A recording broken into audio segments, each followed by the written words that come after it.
Hello, everyone. I am super excited to be here this evening. I want to welcome you to the very first episode of the She Trucking Podcast with Miss Jerry.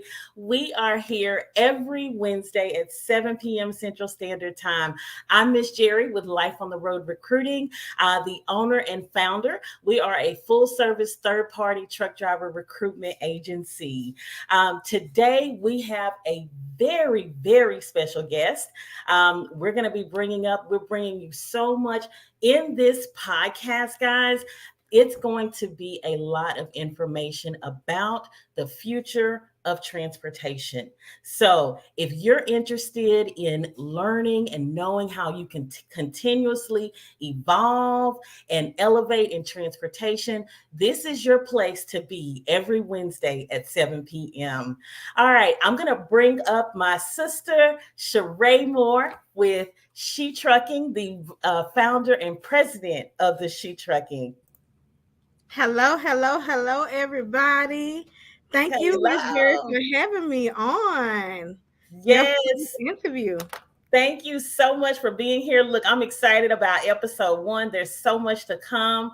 This is going to be an amazing podcast tonight. We've got an amazing guest on, and you guys have done a commercial together. Absolutely. So, Mr. Joel himself, the driver behind the vision of the iTorque, will be on. So I had an amazing opportunity to go to Salt Lake City, Utah. And y'all know I've been telling y'all about this every week, and you're gonna get to meet him and see and understand like why this iTorque is so amazing. Um, Ah, coming from a 2005 Freightliner to a 2023 Volvo iTorque, listen, it's like night and day. So y'all stay tuned, share this live out, share it out, because this is gonna be an amazing show. Yes. We got everybody already tapping in. Hey, family. Hello. Thank you so much, Mr. Leonard, for coming on. Hello, everybody. Look, everybody's tapping in. Share this live. Make sure you tell your friends to tune in. This is about to be an amazing episode with Mr. Joel Morrow. All right, before we bring Mr. Joel up, I want to share the commercial, the Volvo iTorque commercial. What if a driver designed the truck?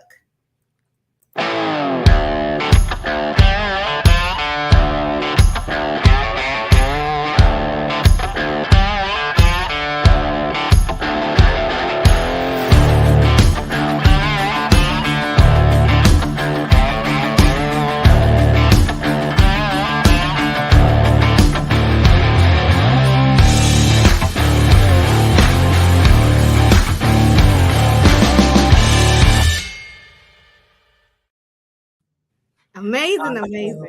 Awesome. I love it. I love it. Well, let us bring up Mr. Joel Morrow. Mr. Joel, hello, and welcome to the podcast. Good evening, ladies. Thanks for having me. Welcome. Listen, I had an amazing experience in driving the Volvo truck, the truck that you drive every day.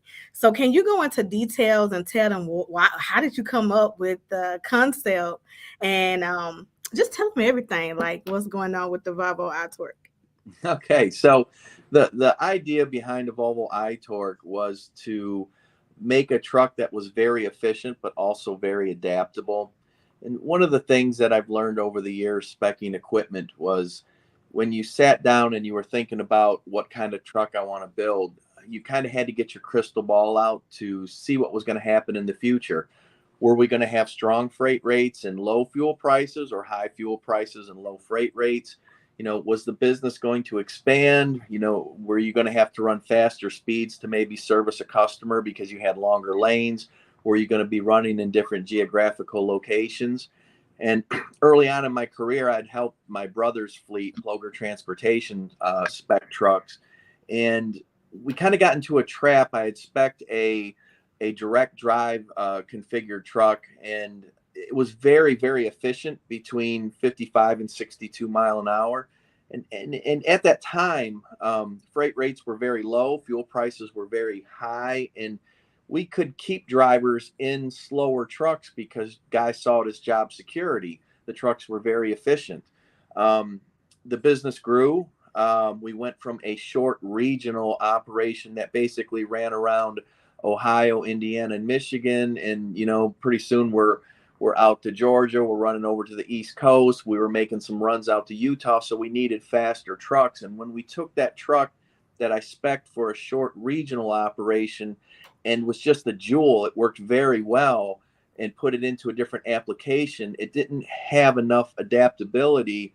And we ran into emission system problems because we were running the trucks at too high RPMs because of the road speed. And we didn't have the correct gearing. And it really blew up in our face. And it was very painful as a fleet to have to suffer through that trade cycle when the economy changed. Freight rates got really good, fuel prices came down, and it was all about productivity at that point. And it, as well, it should have been, because Right.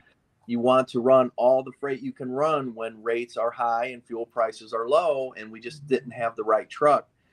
So I thought to myself, how can we avoid this pitfall and not be trapped again like we were? And that's really how the concept of iTorque really came to be. We were looking at transmission, the ratio spread from the deep reduction all the way to the overdrive, and what rear axle ratios could we pair with this, and what kind of engine could we use that would operate very efficiently at low RPMs and at moderate RPM. And we started putting pieces of the puzzle together, and today we have iTorque, and it's a very fun truck to drive that's very adaptable. And when I say adaptable, it's adaptable to different weights, different terrains, what drivers typically think about your operating environment, but it's also adaptable to the economic environment, which is just as important as having a truck that's fun to drive. And when you bring that all together, it's just a home run. You hit it out of the park. Drivers are happy, people in the back office are happy, and it reduces maintenance costs because we control piston speed in the engine, and we allow for complete combustion, and we really, really drive down the emission system problems as well. That was my next question. How does it affect the emissions?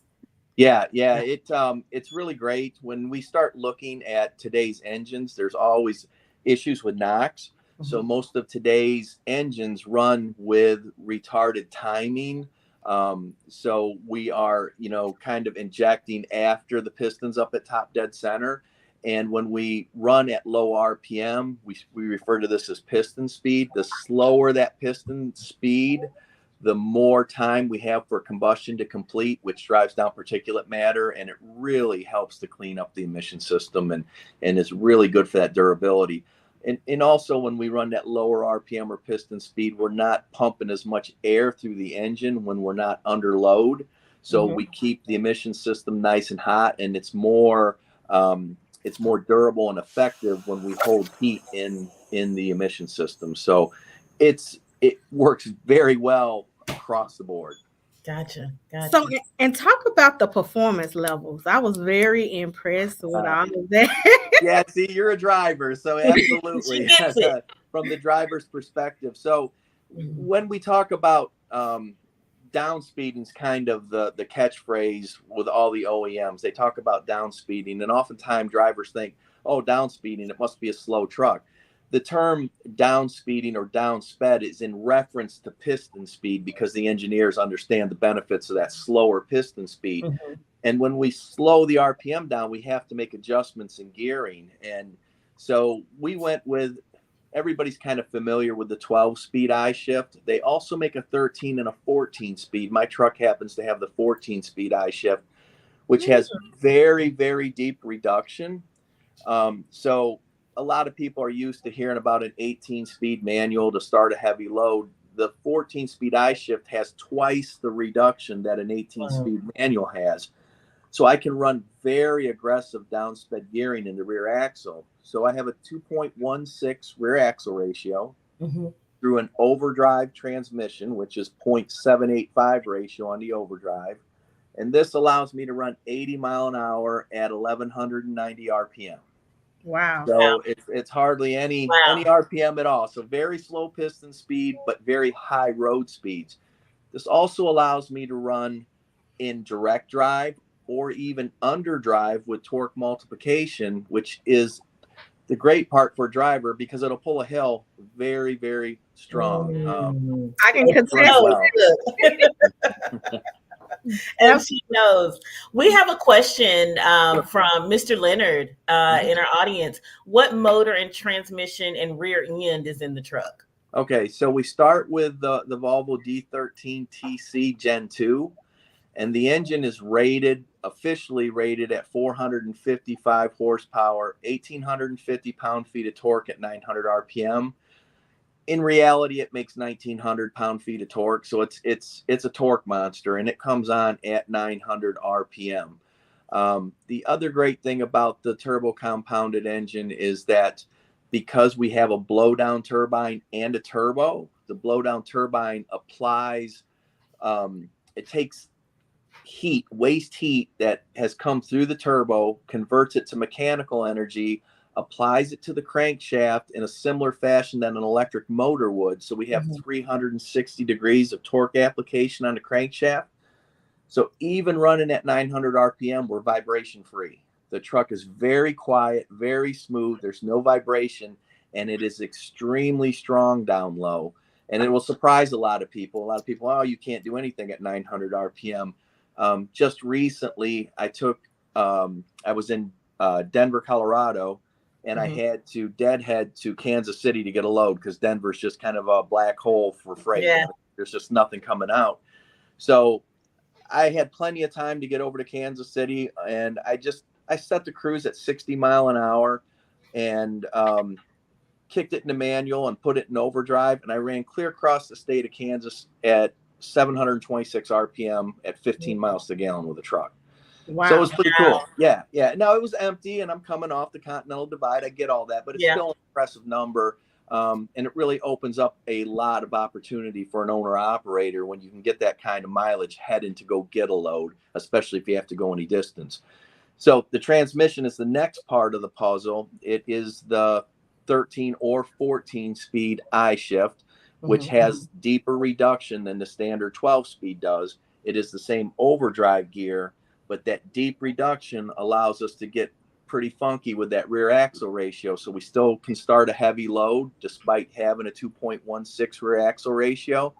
And, that allows us to get out of a dock when we have 80,000 pounds on. It's one of those below grade docks that's down in the ground, and we can come up and out of there without, dropping the clutch on the ground or putting the drive shaft on the ground. So it has great startability despite the aggressive downsped gearing.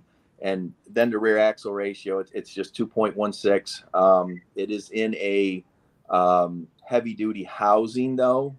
It is a 12.7 millimeter housing, so we don't get axle flex in the back. It helps to control tire wear and a couple other things. But it's a very stout powertrain all the way through. We put the big Dana drive shaft in it, all heavy duty componentry all the way through, and it makes for a very fun ride. I love it. I love it. Very fun. We was actually loaded, and I had the opportunity to drive up Green Mountain, and it didn't feel like I was driving up a mountain. Like it just felt like we was on flat land, and so it really made a difference. I was so comfortable. I felt so safe in the truck.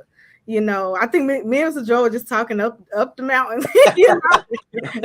Like we're chit-chatting back and forth like it was nothing, and she just cruising right up the mountain. Wow. The resort we're going up to, and it was pretty cool. Yeah. Nice. And now when I go back and look at the video, I'm like, wow, that was a real steep mountain. Do you remember the grade of that mountain? It was 7% and 8% the majority of the way up. So it was impressive. An impressive pull. There was one spot where we were right at 10%, a short little spot, but most of it was, between 7% and 8%. Absolutely. Awesome. And it drove like you on flat land. So the future of trucking, I love that. That's the topic of the conversation. We have Mr. Joel Morrow here with he's the CEO of Alpha Drivers, and he is also the brains behind the Volvo iTorque. And so Miss Jerry, Yes. you know what I loved about his truck as well? What's that? It had a back massager on it. Oh my gosh. Talk about comfort. Yeah. Comfort while on the road. Yes. Yeah, we have heat, massage, and ventilation on the driver's seat, and then under the passenger seat we had a refrigerator, and then we also have the refrigerator in the back, so it has 2 refrigerators in it. Both factory options. It's nothing that needed to be installed afterwards, and that makes it really nice to have that second smaller refrigerator up front. Absolutely.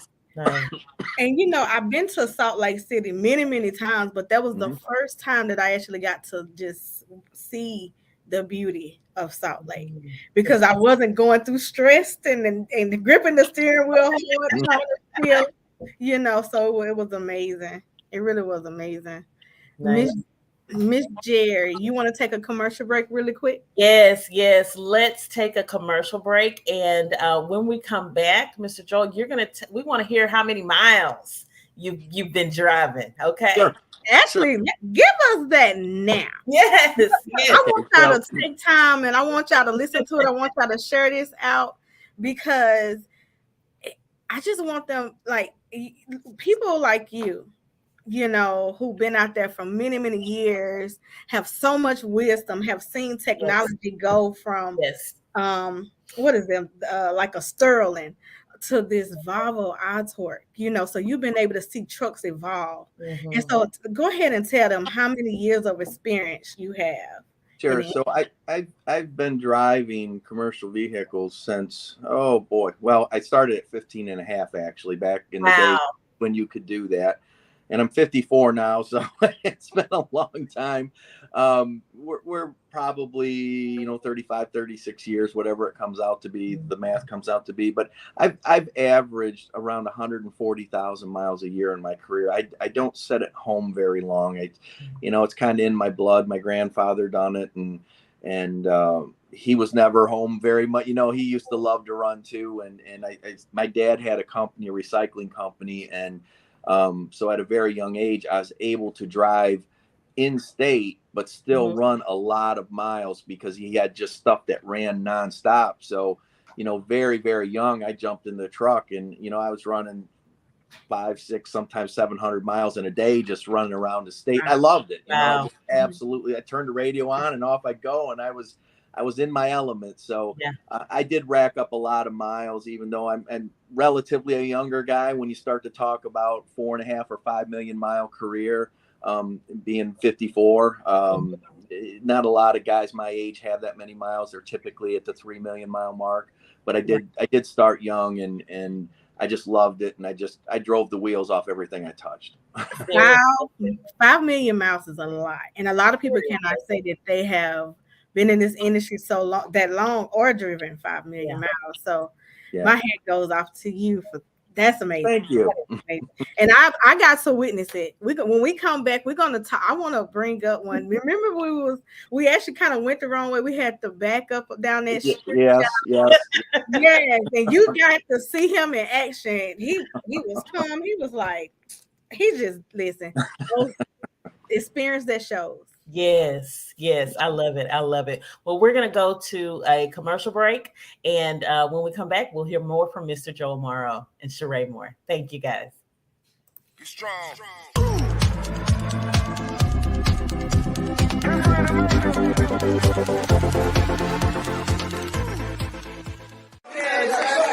When they say what the church look like, it look like us. All right.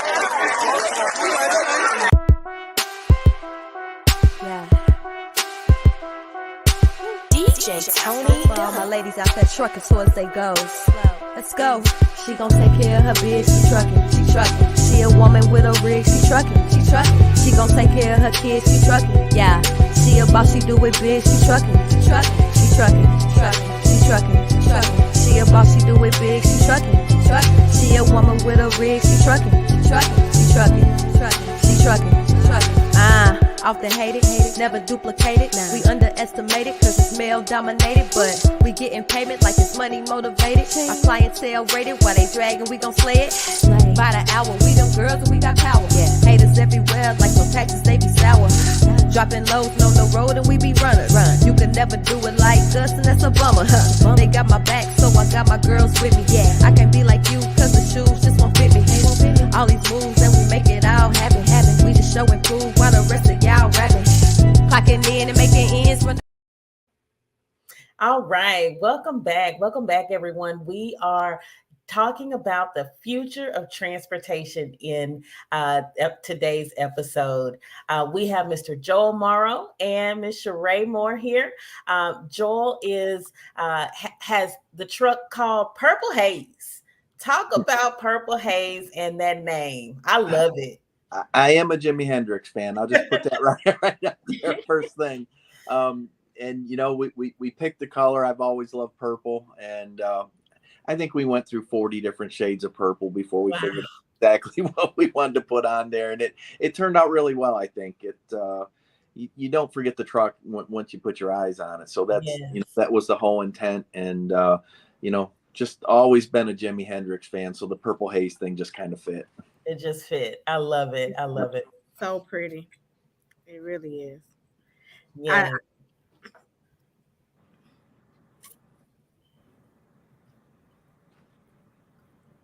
So we talked about the million miles, 5 million. Okay.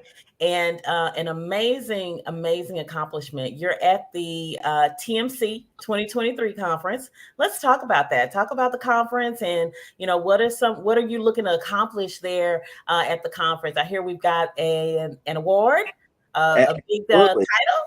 Absolutely. So I have a very close relationship with the engineering staff at Volvo Trucks North America. And I've developed that relationship probably over the last 15 years. When I was working with Ploger Transportation, my brother's company, in the position that, kind of required me to have interaction with engineers as we were putting together specs for trucks. And, I just kind of leveraged that into the company that I have now. So they invited me to come down with them. I brought my truck. It was actually in the show. The show itself just deals with all of the modern technologies that are out there and how to apply them, how to use them, what the possibilities are, what's coming in the near term future. And so this was a really great show. There's a lot of new technologies out there besides diesel. There's a lot of electric trucks. In fact, Volvo had one of their electric trucks right next to Purple Haze sitting in the booth. There's hydrogen, there's compressed natural gas out there. There's just a lot of technology out there available. And it's very exciting to be in the industry right now because we have all these potential pathways that you can take depending on your duty cycle and application. So that was all cool. What I thought was really nice is that the writers, all of the journalists for the heavy duty trucking magazines, whether it's Transport Topics or Heavy Duty Trucking or, you name it, they have all the journalists on a panel and they kind of watch all these technologies and what's going on. And they also have some engineers on the panel as well. And they kind of talk about what technologies are going to have the biggest impact for the year. And I got to tell you, I'm super proud that we were able to put the Volvo iTorque at the top of the list this year. So we won the Heavy Duty Trucking Association Riders Product of the Year award, and with a diesel engine. All the other alternative fuels seem to get the spotlight here lately, and we were able to win that award with a diesel powered vehicle. So I just super proud of that. We worked really, really hard on this, probably over the last 7 years, really. It's taken to bring this to market because we wanted to make sure that we worked out all the potential flaws, and I think we've got a really, really great product to offer. Wow, that's amazing. So Volvo iTorque Truck Product of the Year. Congratulations. That's a huge accomplishment. Thank you. It should feel good to kind of see your long-term work come to fruition.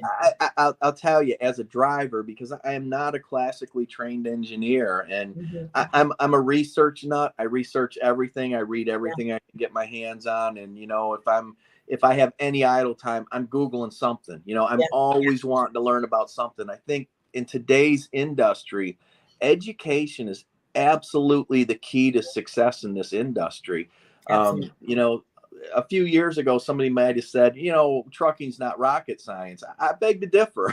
There's a lot of technology here that you really have to get your mind around. And if you're buying equipment and you don't understand what you're buying completely, it's going to bite you at some point. It's going to get you. And so it's very important that you do your homework and you understand the technologies that you're dealing with. And it takes a lot of time and a lot of effort to educate yourself. It always does, but in trucking and transportation, we're so busy doing the job of moving freight. Yeah. Sometimes it's very difficult to find the time to educate yourself on the equipment and the components that go in when you're speccing a truck and trying to assemble equipment. So educate, research, do your homework. I love it. I love that you that education is key, because in this industry you have to, or you'll get left behind. You will. There's It's moving no so doubt. Yes. Yeah, absolutely. you're going to go broke, and it's going to be painful if you don't educate yourself. So absolute key, and we're not talking necessarily go to college in the classic Right. sense of education. Do your homework, get on and read everything you can read. And even when you think you're ready to buy, read some more, and you need to be sure, talk to people in the industry, and really make sure you know what you're doing before you pull the trigger on a new purchase, because Yeah. if you don't get it right, it's going to hurt. Yeah. Yeah. Absolutely. What are some just real quick, what are some industry newsletters or sites that you recommend, that you kind of lean to for your education and information? So, this is kind of one of the things that I always thought we were really lacking. There you go. Volvo. Volvo Trucks Magazine. You go into the Volvo dealer and grab a magazine. I thought we were really lacking a way to communicate new concepts and technologies to the driver at the driver's level. So there's a lot of publications out there that it's all in engineering lingo. And if you're not a classically trained engineer, you're going to have a very hard time following this stuff and really getting your mind around it. And this is why I started Alpha Drivers. Trucking's been good to me. I really want to give back to the industry and help people to avoid a lot of the pitfalls. I learned the hard way, seat of the pants. And there were a lot of failures early on, to the point where you just wanted to give up and quit. But it's the only thing so you just keep going. And so over the years, you acquire a lot of knowledge. Mine's seat of the pants knowledge, and I get to kind of validate my seat of the pants knowledge with real engineers, and we have a very good working relationship. And Alpha Drivers, I have Alpha Drivers Transportation and Testing and Consulting, to where I kind of put this information out, and I do it in social media over at Volvo Truck Masters on Facebook, and I'm also personally on LinkedIn.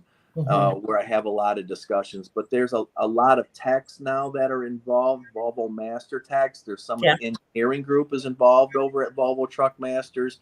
So if you're looking for something Volvo specific, that is a very, very good place to go. The other place that I would recommend for people that own any brand of truck, it's the 9+ Mile a Gallon Club on Facebook as well. There's a lot of good information there. You'll see a lot of arguing back and forth, kind of how the sausage is made.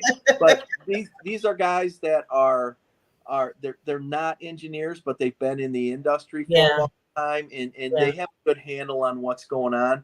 I mean, I get in there and I don't even agree with some of the guys, and we'll be mixing it up back and forth, and you'll see a lot of different opinions, but you'll start to see the trend lines and how things are trending, and you'll start to grasp concepts and start to understand what's going on. So that's kind of a free for all kind of a thing. And I think it's fun. You get in there and you're talking different concepts and arguing back and forth. But if you're looking for Volvo specific, it's Volvo Masters, and then 9+ mile a gallon club is a very good place to go if you want to learn about fuel efficiency. Thank you. Absolutely. Sure. I do want to show everybody your episode. So Okay. if it's okay with you, I want to play it so y'all can see and learn the story as well. As it's amazing. You did an amazing job with being able to tell your story. Well, thank you. You used to have to choose between power and efficiency. You could never have both. I set out to fix that. Volvo wondered, what if a trucker designed a truck? When they approached me, I had to think about all the millions of miles I spent on the road connecting the nation. Out of that was born the iTorque. I'm Joel Morrow. This is a new series from Volvo that explores the world of iTorque. Hey Rob, I can't wait to show you some of the things that I've spec'd on Purple Haze here. Why purple? First of all, I went through 40 shades of purple to find this color purple, but it's always been my favorite color. You've been involved with Volvo for many years now. What makes this truck different in terms of efficiency? The iTorque package gives us a lot of options as a driver. The turbo compounded engine produces a lot of horsepower and torque at low RPM. It's a very strong engine, despite a truck that gets very good fuel efficiency. It's one of the things that drivers kind of push back against a truck. They automatically think this thing is going to be a dog in the hills, and it's just exactly the opposite with this. iTorque gives both the owner and the driver versatility. Brand new truck? Brand new truck, absolutely. It's all yours. Yeah, that's kind of cool. Yeah, absolutely. It's brand new. You can tell. There's still some tape left here. Yeah, fresh from the factory, Joel. Nothing but the best for you, bud. It's been a long, long time coming. I can't wait to get behind the wheel. But first, let's get Purple Haze out on the test track. We're going to see what iTorque can do in the real world. Here we go.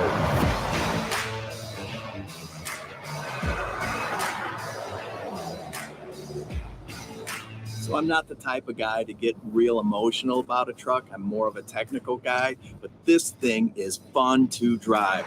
Woo! The coolest thing really about the truck, besides the color, I like the dynamic steering on it, especially your low speed maneuverability. It's kind of like power steering on steroids. We have a couple of different driving modes here that I can put it in, and this really gives the driver some options as far as how it fits his driving style, the weight, the terrain, and whatnot. Right here again is where the sway bar really helps the truck's handling coming around the corner. We don't get a lot of cab movement, rocking and rolling. It's a very stable platform. We have absolutely no compromises. The truck pulls well, it's very fuel efficient, and it is just a joy to drive. It's something we've been trying to put together for 35 years, and so I'm really excited to show drivers what the iTorque is really all about. We're going to fill the truck with cameras. I'm going to invite some friends and really see what iTorque can do. Let's get Purple Haze on the road.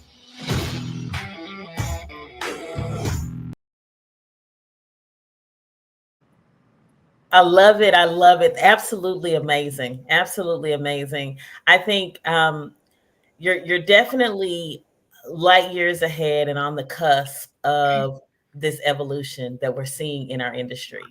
And my question is, how are drivers adapting to the changes that are coming, and what are your thoughts?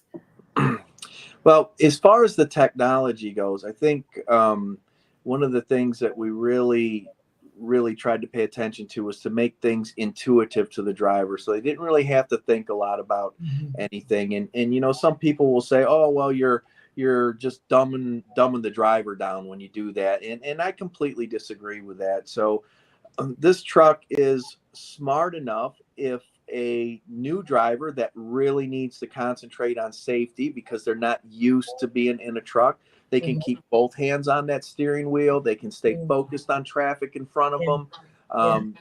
Just getting used to the truck, that takes a few years to do before you're very confident in what you're doing. So we can put it in a completely automatic mode and run it that way. I can also put it in manual mode, and I love to bump the gears manually from time to time. You know what I mean? It's just fun to do. And I like to challenge myself sometimes. Can I do a better job than what the computer's actually doing? Most of the time I can. Every once in a while you'll do a little bit better job than the computer, but it'll just be by a very narrow margin. You really have to work at it. And I'm getting older. I don't want to work that hard anymore, to tell you the truth. So it really allows the driver that's sitting in the seat to do what makes them comfortable. If they want to participate, they can put it in manual mode. They can bump gears all the way from 1 through 14 or 1 through 13. Or you can put it in fully automatic mode. And then you have 3 different options from there. You can put it in extreme economy. You can put it in the everyday mode. And you can put it in performance mode. And I'll tell you, when you put that truck in performance mode, it's going to get up and run. Yeah, it goes. So, it's a very impressive truck from that standpoint. It makes the guy with 5 million miles happy, and it makes the guy that's in his first week happy, because it's the truck can adapt to the driver. And I think that's what's really important. It's very, very intuitive, and it's something that really kind of makes it unique in the industry, I think. Absolutely. I'm gonna let you ask another question, because the question I have, I want to just get right into this big question. Go ahead. Okay, so where do you see the industry going in the next 5 to 10 years? Yeah, that's a hard one, because there are so many technologies out there, and I just love it, because some people, electric trucks, they get all grumpy when they start talking. I love it, because there's going to be a niche for that electric truck. I think it's going to be for that short, regional, local P&D stuff. I think they make all kinds of sense. Trucks that are home every night where they can plug them in. Heck yeah, why not? Why wouldn't you do that? I think it makes sense. I think we're going to have diesel trucks on the road for quite a while yet in over-the-road applications. Battery electric, they have some power density issues there. They get very heavy when you want to run longer distances. The batteries have to weigh a lot to get you there, and you lose a lot of payload. So I don't foresee full battery electric, stepping into that long haul market just yet. That's probably at least 15 years off till we see that happen. They will continue to make gains. We're going to see more and more of them on the road. And, again, I think that's a good thing. We have hydrogen out there now. We have it as a hydrogen fuel cell, like Volvo's trying to develop, or we have it as a hydrogen internal combustion engine, like Cummins is putting out. So there's 2 different versions of hydrogen. And they are wildly different. The hydrogen is the fuel, but the way they produce the energy from it, it's completely different. So there are multiple pathways that are going to be available to people, and I think probably over the next probably 3 to 5 years, our choices are going to narrow down. Some things are going to wash out; they just won't be viable. But I think, as a business owner, as a driver, it's always good to have options. And keep your mind open. Don't get hung up on one way to do something. There's 1,000 ways to skin a cat. So that's right. You definitely want to keep your mind open here, and don't pick one technology and say, oh, this is going to be the greatest, and all the other ones are no good, because it's going to be very dependent upon duty cycle. And so we're going to have these parallel pathways where we're going to see multiple different technologies in the marketplace for quite a while. I think at some point, the pure battery electric will eventually dominate the market, but it's quite a ways off yet. So pay attention and do your research. What's your take on the implementation, and how soon will we see? Well, we already see, but level 4 autonomous trucks. I hate the word. I mean, when you when you just look at some of the safety systems on the trucks, and you get Yeah. the false positive readings on some of the basic safety systems, it really makes you wonder, how are they going to put driverless trucks out on the road when they can't get the basic systems right on, the forward-looking radar will throw false signals every now and again. I don't know. I know it's coming. I wish it wasn't. I don't know that it's going to be a good thing for the industry. I think we need people behind the wheel, and it's important for that. We don't fly planes autonomously. We could, Right. but there's pilots in planes, and there Exactly. probably always will be.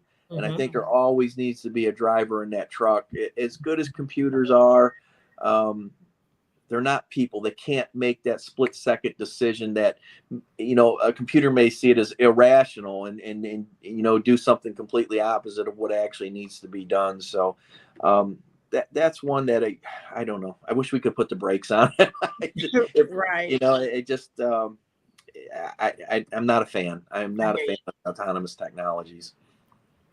I hear you. So my next question is, Mhm. how much money do you save on fuel? Oh boy. Great question. So let me give you an example, and if you have a calculator there, you can work some of this out. So last month I done one of my West Coast swings, and I'm typically out for 30 days. I do like 30 stops delivering blanket wrap furniture, and in Purple Haze I was able to average 10.6 miles a gallon on that round out to California back to Ohio. And I was able to run some pretty impressive speeds when I got out west for some long distances. So the productivity was very high and the fuel efficiency was very high. I came down here to TMC, so I had to rent a truck, and I have a driver in the truck who's a very capable and efficient driver. The rental truck, obviously, it's not on par with the type of spec that I'm running in Purple Haze. And he really babied the truck. I mean, he was running 60 mile an hour, lower speeds, trying to keep the fuel efficiency up. And he done that same exact round, very similar weather at 7.9. So, which is a good number for the middle of winter, but it's almost 3 mile a gallon off the mark from what I done in Purple Haze. So, it adds up very, very fast. And the thing you have to remember about fuel efficiency, and you'll hear guys say, well, look, I can run more loads if I go faster. I don't care about fuel efficiency. Revenue is a top line number. So you may generate revenue, but you don't keep all that revenue. All the expenses and everything have to come out of it. And so what do you typically, you keep maybe 15 to 20% of that, maybe. Fuel efficiency, fuel savings, that's a bottom line number. You keep all of that and it goes directly to the bottom line. So the number's never as big as that revenue number and people always talk about that top line revenue number, but they keep forgetting all my expenses have to come out of that. The type of fuel savings I'm talking about, Purple Haze versus a normal truck, that's the difference between going to McDonald's every night and eating good. You know what I mean? It's just you're going to make some big difference. Really nice extra money to have to spend, and it makes a difference to the bottom line of the business. There's no doubt about it. Yeah, I love it. So you make more money when you go to the Purple Haze, to the Volvo iTorque, than you do running a regular truck. Oh, absolutely. The fuel efficiency alone is gonna be a game changer for you. For a lot of people, somebody that's getting in that 5.5 to 6 mile a gallon range, if you go from 6 to closer to 10, you're going to make the full truck payment and then some. Plus you're going to drive maintenance costs down. And of course, now a lot of people are probably their heads ready to explode saying, oh, there's no way that a new truck with all the emission stuff is going to have lower maintenance costs. It's all relative to piston speed. It goes back to that very slow piston speed. Now that we know to run things at lower RPM, slow the piston speed down, hold the heat and the emission system, you virtually have no issues at all. And so you really can drive maintenance costs down, even versus a non-emissions truck, and realize a very nice return on your investment with the improved fuel efficiency and reduced maintenance costs. Yeah, I didn't even see the fuel hand move at all. Like, it just hangs there. And I only have one tank on that truck, so a lot of people, they have 250-gallon tanks. That's what they want. I have a single 150-gallon tank. I can run coast to coast with no problem at all. Because you're over 10 miles a gallon, so you get 1,500 miles of range on one fuel tank, and it works out very well. Absolutely. Awesome. I want to recognize, and then Ms. Jerry, I'll let you ask your question because I know you got another one for me. But I do want to recognize the other people who was able to be on the Volvo commercial. Yes. Tim Ridley, he was amazing. He had an amazing episode, and so tell us a little bit about Tim and Mr. Al and Kim. Yeah. Tim. Mm-hmm. Tim he's just a great guy. You can tell he's been in the business for a long time. Tim, now he's into Sirius Radio now, but you can tell his heart is still in trucking. There's no question about it. We got in the truck and we ran out across the salt flats, and he was at home in his element, and he hadn't been in the truck for a long time, and he's just loving it. So that was really cool, and he was against it, so he was not on board. Wow. Right. Yeah. He was a classic truck type of guy. He liked the long hoods. He liked the manual transmissions and the traditional gear ratios. And we talked, before we got in the truck, and he flat out told me, he goes, I don't know about this. He goes, I don't think this is going to work. And his jaw about dropped, and we got out there, and he wound it up to 80 mile an hour, and the thing is just dead quiet. Wow. And it's just running along effortlessly, and he just really started to enjoy it. It actually, it really turned into kind of a touching moment, because you could just tell he was in his element. He really enjoyed it, and you could just see his mind working. It was taking him back to when he was younger, driving out across there, and it was really cool to see. Absolutely. I love it. The Volvo iTorque converted him over. Yep, absolutely. He's a lifer. He's a lifer. Yes. Wow. Yep. That's and awesome. Then Mr. Al and Miss Kim, I do want to recognize them. They are it was amazing. I got to actually meet them while we was there, and Mr. Al had been driving Al's got more miles than I do. Yes. 8 million miles. The stories that he was telling me was amazing about the transformation in trucking. So how was that experience? So Al, I've talked to Al, for a couple of years, and he was an old school guy too. Of course, he came up old school. He's been driving 52 or 53 years. He's been out a long time, and I don't often bump into guys that have more miles on the road than what I do. So it's kind of cool. It's kind of humbling, really. You can tell he is a truck driver in every sense of the word. And when you talk to him, he can relate things back to the old 2-stroke diesel engines, way back in the day, and the 2-stick manual transmissions, because he actually drove that stuff, and he done it on a regular basis. It just wasn't for, I built this truck for fun and I go drive it around the block. He had to live that stuff. And so it was really interesting to get his take on things. And he was kind of the same way, pretty skeptical that a truck could run at that low RPM, very concerned about emission system issues. He has since bought an iTorque spec truck, and he just absolutely loves it.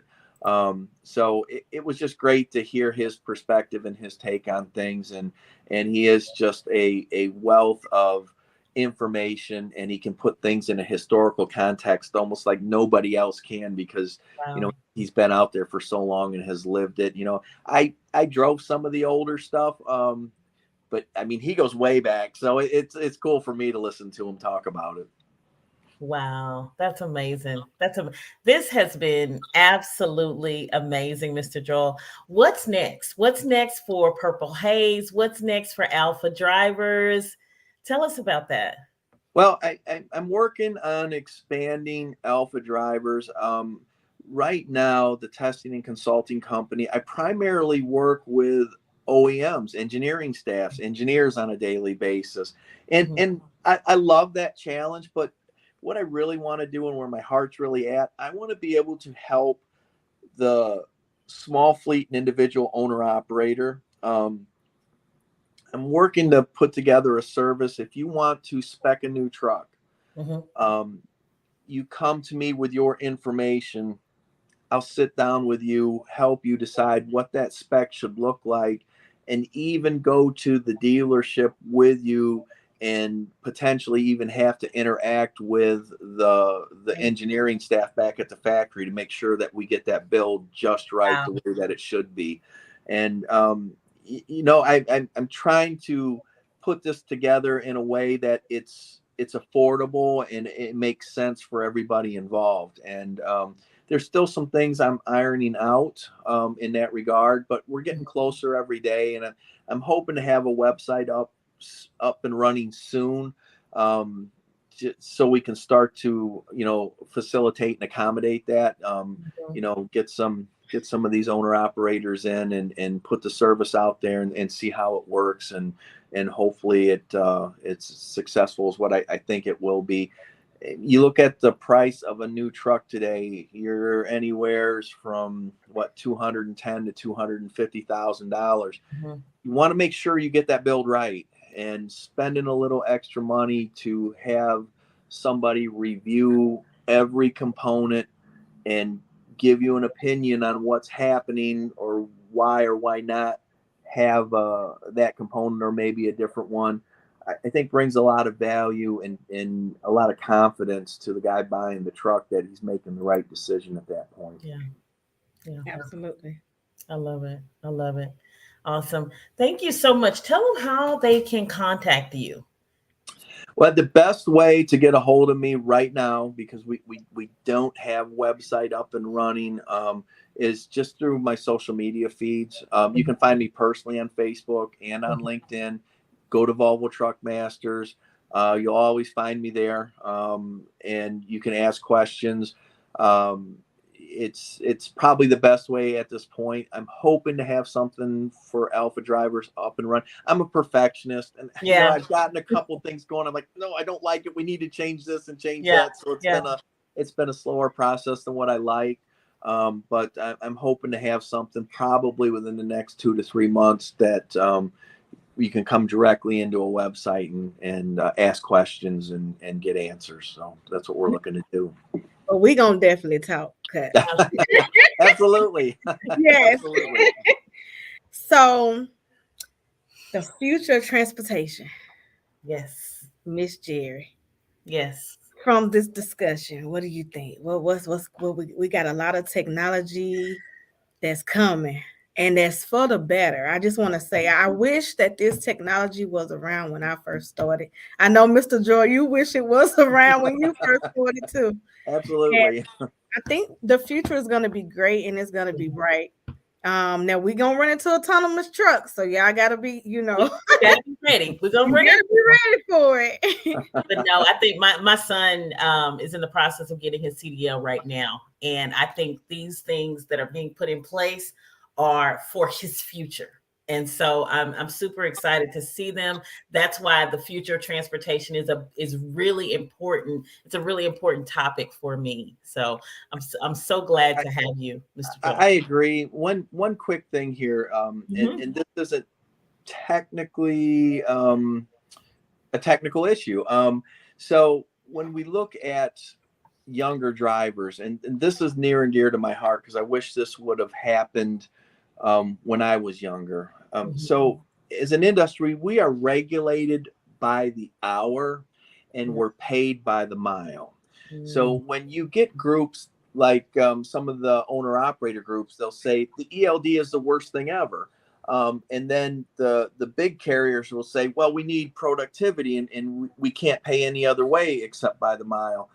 There's a safety component that we're missing, and there is no time value attached to driver's pay. So, you're out driving and you get into a traffic jam. Let's just say Chicago. We get tied up in Chicago traffic. Here's an area where the driver has to be at their very best to avoid having an accident. Yeah. But because we're going slow, we take a pay cut. And it's very, very difficult. They expect you, okay, you have to be on your A game, but we're going to pay you by the mile. So anytime that truck slows down, you're losing money. It starts to snow out in Wyoming and it starts to blow. The first thing in the driver's mind is, well, if I pull this over, my paycheck isn't going to be as good. So I'm going to push through this. And then all of a sudden you've got 50 trucks in a big traffic jam. So Yep. the one thing that I would love to see in the industry, I love all the technology. I love it. We need to update how we pay drivers, and pay by the mile needs to go.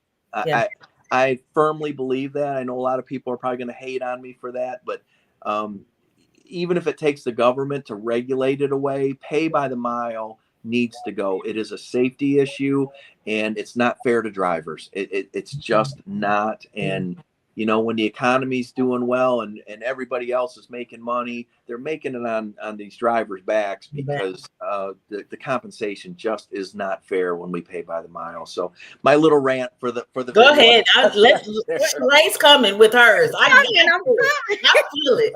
We got to get it out of 1972. Yes. Yeah. Listen, I totally agree and understand, and I feel like a lot of back pay needs to come back to us who have documented that we have been on duty. Wow. Yeah. You know what I'm saying? We're on duty. So now off duty, because we keep up with our logs. We got on duty, we have driving, we have off duty. And if you're off duty, okay, you don't get paid for that. But if you're on duty, think about the things we're on duty doing. We're fueling our truck. So you don't get paid to fuel. Yeah. Oh, no, yeah, I 100% agree with you. So one of the things that I've done, with Alpha Drivers here, I pay myself just like a driver. And so what I do is I pay $22 an hour. I pay overtime after 40, and then I pay 22 cents a mile for all miles run that day. And it seems to work pretty well. Now I'm working out, little details, and we bump into some issues every now and again, but we're working this out, and it seems to work very well.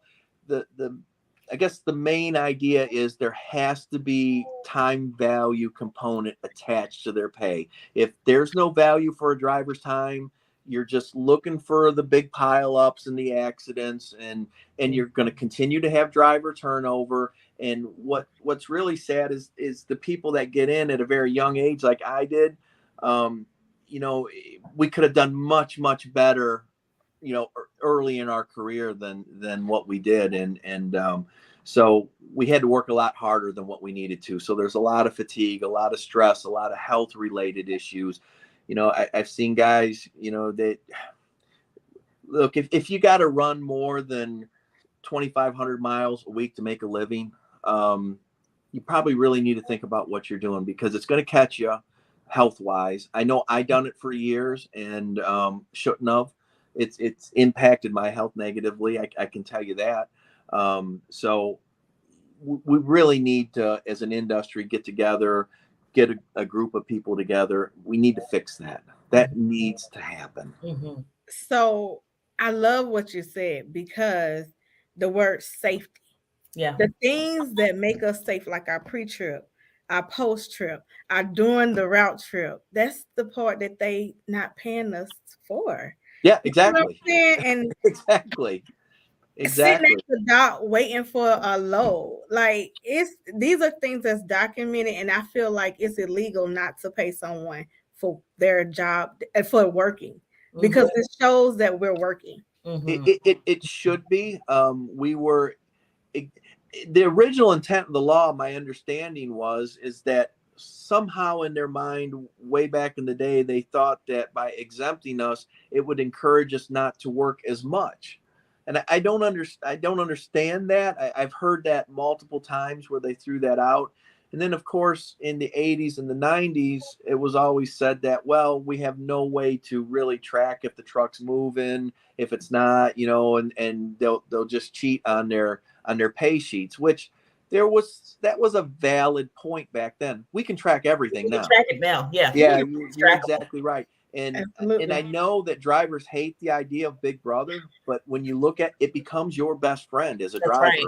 That's Yeah, right. yeah, absolutely. So we're all on the same page here. So this Yeah. is cool. I mean, Yeah. Absolutely, because it made me an outlaw driver. Because at the end of the day, we had to get where we had to go. It Yeah, didn't no, matter if yeah, that yeah. time said that we couldn't. I'll turn that off and keep going. Yeah, And that's what we had to do. You know, Yep. we had to do that to be able to make money. Yep. Because I saw $400 checks, $200 checks, Yep. $100 checks, and I was on the road doing a lot of miles on the Yes. road that I would. You have one breakdown there, you just done for the rest Right. of and Right. stuff like that. So I totally agree, and I feel like I should get back pay. You should get back pay, and everybody should get back pay. Yes. If they logged on that time, because it's logged. That means the government has our time logged into the system of the hours that we have worked, and I believe that it should be paid to us from the government. I hear you. I can't say that I disagree. It really is an issue that we need to address. There's no doubt.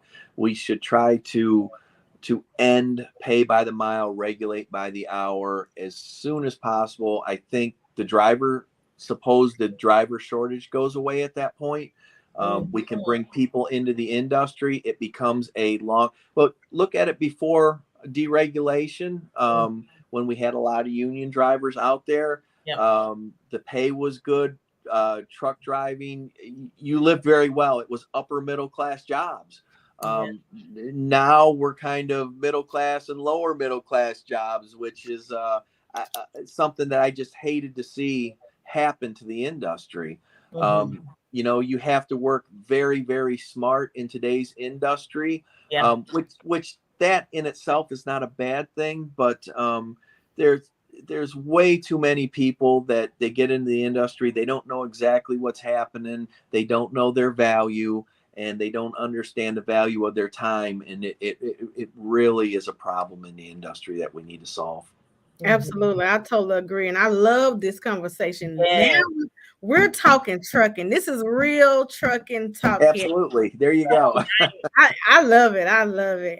I'm so happy that you came on today. I know you've been busy. You down in Orlando. Yes. TMC. Before we go at TMC, they talking about the future of transportation, right? Yes. There. So bring us back some gems. Promise me you will come back on the show. Yes. Oh, absolutely. Absolutely. Yes. Just let me know and we'll get back on. And I get long-winded. I love talking trucks. That's my life. So let's do it. We love it. We love it. What stood out for you at TMC so far? What day is this? This is the final day for the TMC, and then the ATA comes in right behind us, and they're moving some stuff in as well right now. But there was just so much. I don't think any one thing stood out. I mean, obviously I'm a little biased on the whole Volvo award thing, but beyond that, there was just so many cool things on there. I got to talk to some solar people. We put solar panels on the truck to help the electric parking air conditioner run longer. There's a company that makes a powered hub motor that goes in the wheel hub that could give the truck an extra 150 horsepower in a wheel position, and we can do some torque vectoring and just really cool stuff. And I was geeking out on all this stuff. I had all these engineers in one place to talk to, and I just absolutely loved it. And I got there first thing in the morning and stayed right up until it closed every day, and just talked to as many people as I could. But just so many good ideas out there. Obviously some of them are going to wash out. They won't be viable, but it's a great time to be in trucking from a technology perspective. No doubt about it. Yes, absolutely. I know we over our time, but I got another question. Because we talking trucking, so he got me excited. Go ahead, sis. Tell my audience, there's a lot of people who watch our shows and they new to the industry. Could you tell them how much was the pay when you came into the industry? Oh my. Oh geez. Because I tell everybody I started. Yeah, when I first started driving, I was I think I was at 22 cents a mile, something like that.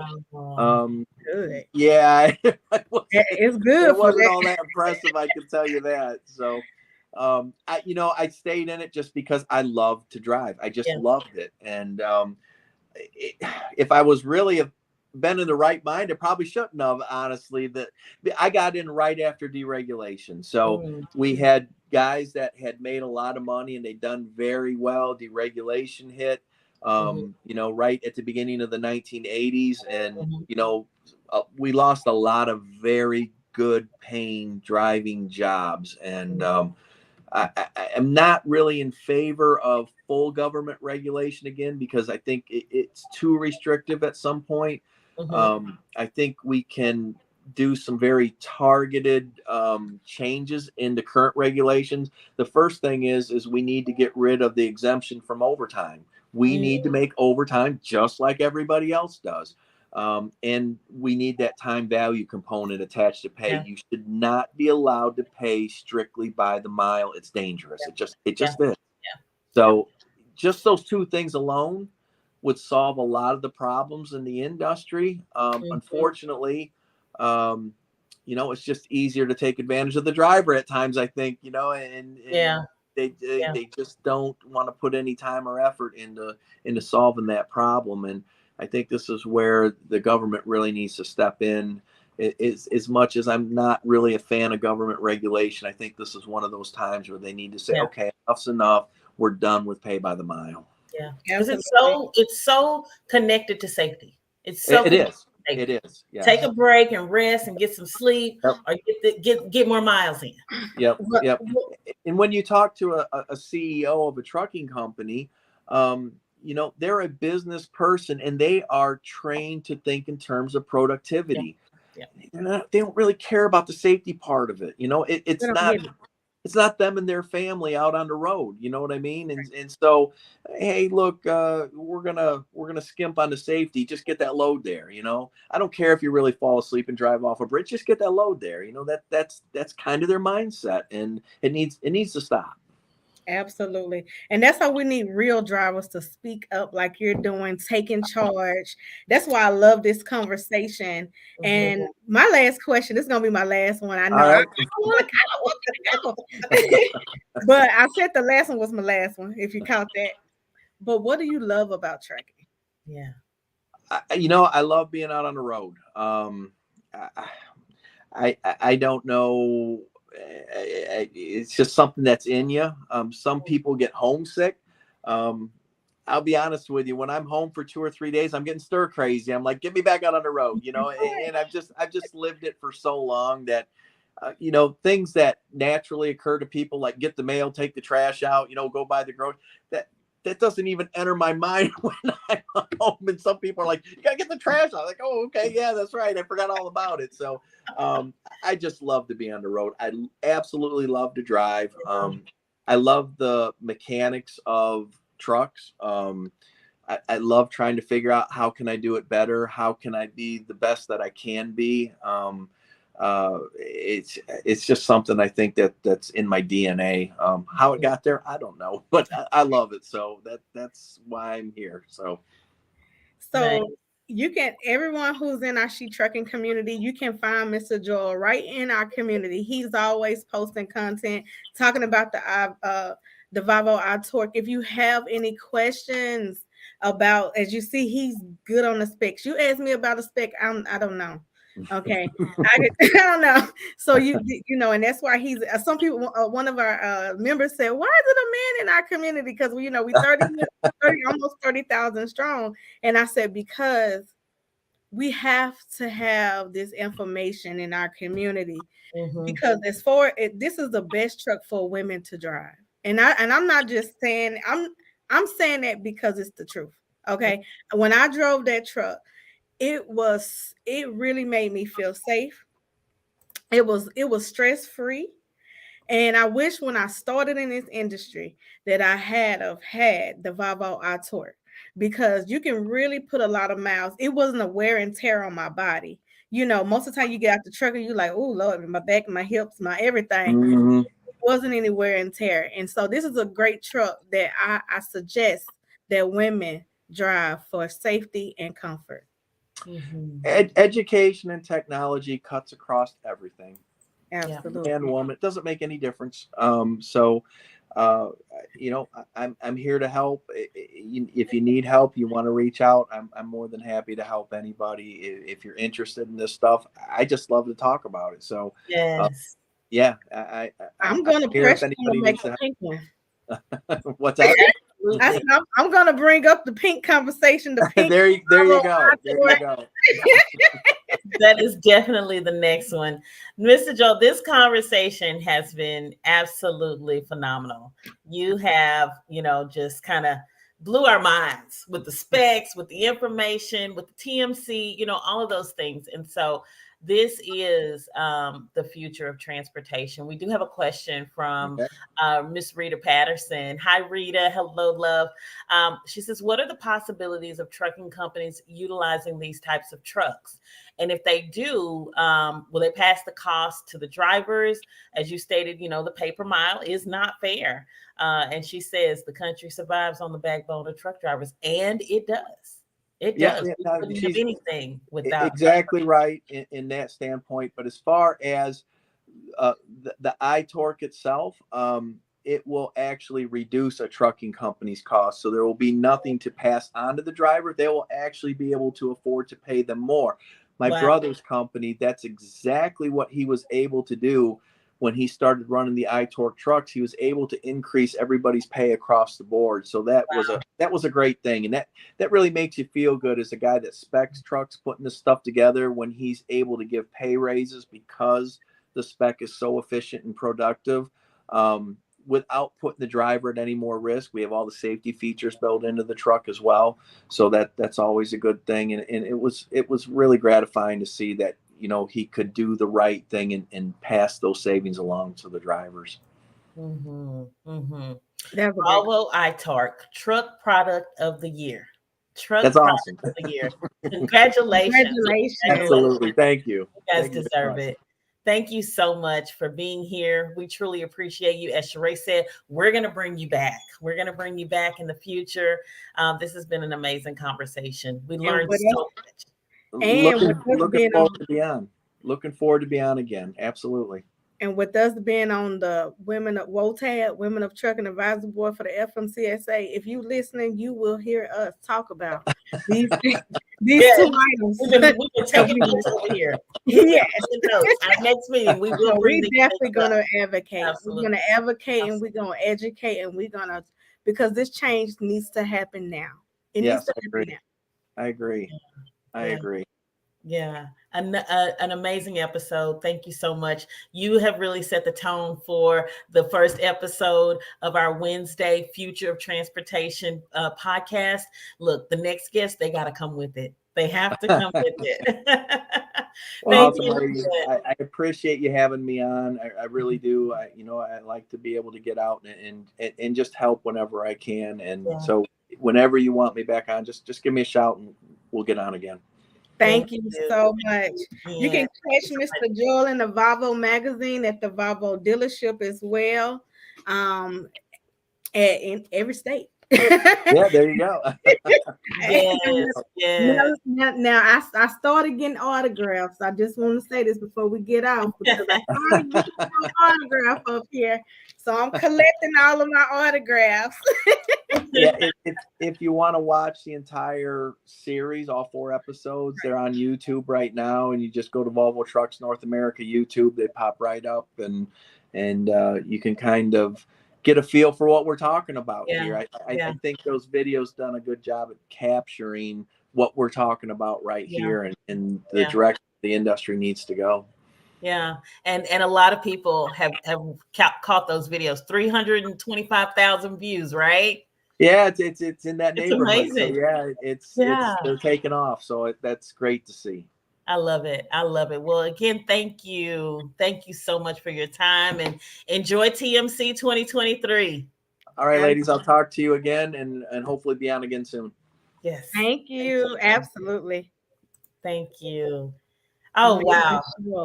That was absolutely amazing. Absolutely amazing. We want thank everybody so much for sticking with us and just hearing out Mr. Joel and his amazing conversation.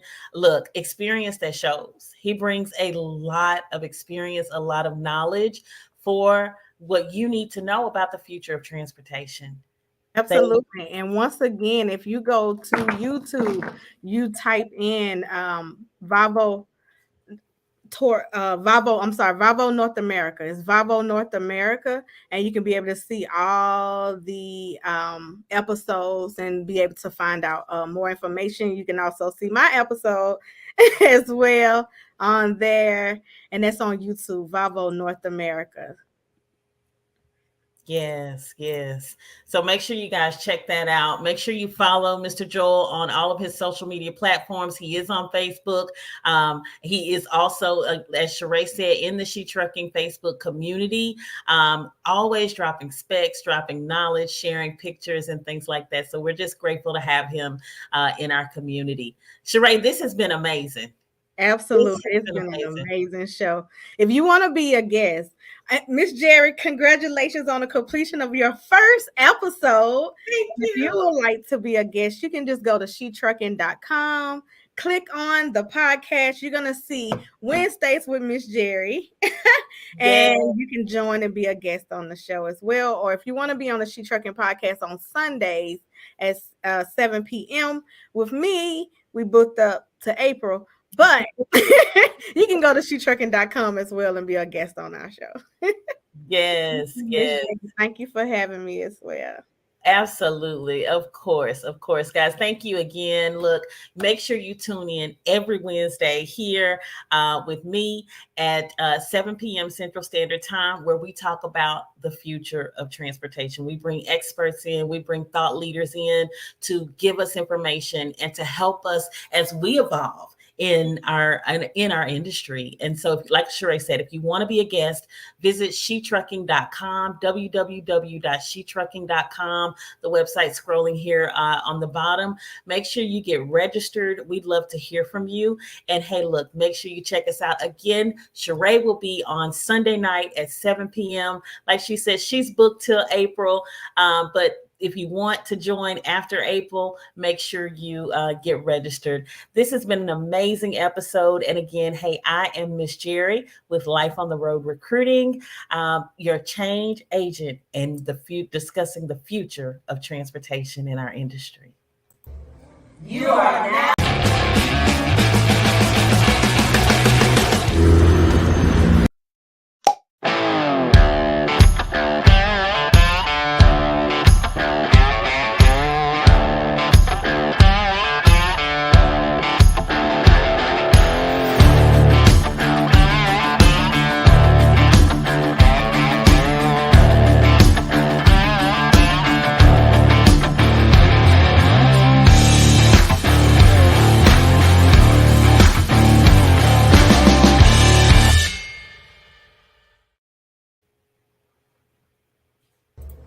You are now listening to CTR Media Network. What up, family? CTR Media Network. Yeah. Best in the biz. Yeah. Join the team. CTR is who we are, the media network, that's the best by far. Whether you're listening at your home, at your job, in your car, come get the information that's needed above all and everlasting. Motivational podcasting, giving you the answers to the questions. This is Olivia Tucker, I should say Dr. Olivia Tucker, and she is leveling up the podcast on CTR Media Network. That's me. I'm so happy to be here. Thanks to her, my podcast is doing great. To 350 million, they tuning in. We in 50 different countries, we all can. And like minded, find your purpose and your assignment. Come get your fix, your feel, your mental alignment. Get active and speak to the masses. Build your influence, all levels and all classes. Now you know you can monetize and grow. CTR Media Network, start the show. CTR Media Network. CTR Media Network. CTR Media Network. CTR, Media Network. CTR is who we are. The Media Network, that's the best by far, you know.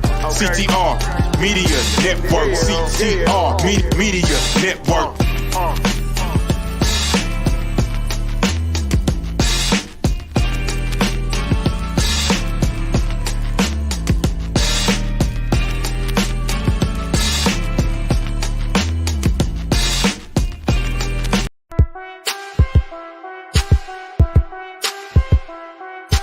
DJ Tony Dubb. She gon' take care of her bitch, she truckin'. She a woman with a rig, she truckin'. She gon' take care of her kids, she truckin'. Yeah, she a boss, she do it big, she truckin'. She truckin'. She a boss, she do it big, she truckin'. She a woman with a rig, she truckin'. She truckin'.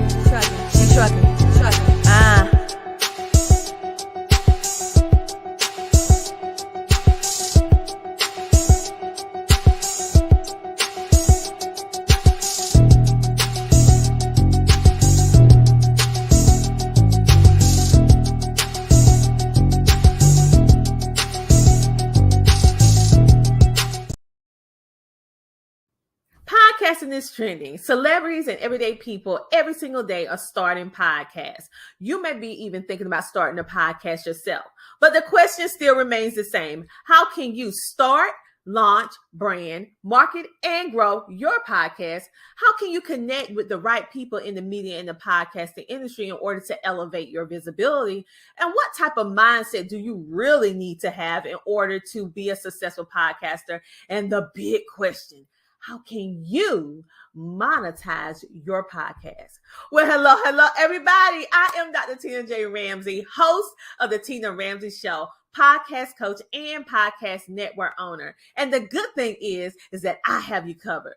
You can ask all of these burning questions and so much more to our experienced media and podcasting professionals on our live Q&A at the Power of Podcasting event that I am personally inviting you to on May the 6th from 2 to 7 p.m. in Atlanta, Georgia at the Pop-Up and Create. I want you to experience for yourself a live taping of the Tina Ramsey Show, and your ticket, get this, includes our #1 podcast course, an autographed copy of the Power of Podcasting book, a swag bag with exclusive goodies, delicious food, and networking. So whether you are looking to just simply expand your knowledge, connect with like-minded individuals, or simply have a good time, our event has something for everyone. So I don't want you to miss out on this once-in-a-lifetime opportunity. So I want you to buy your ticket and secure your spot for our event, because it is the event of the year, because these tickets will sell out fast. So go to ctrmedianetwork.com and purchase your ticket today. I can't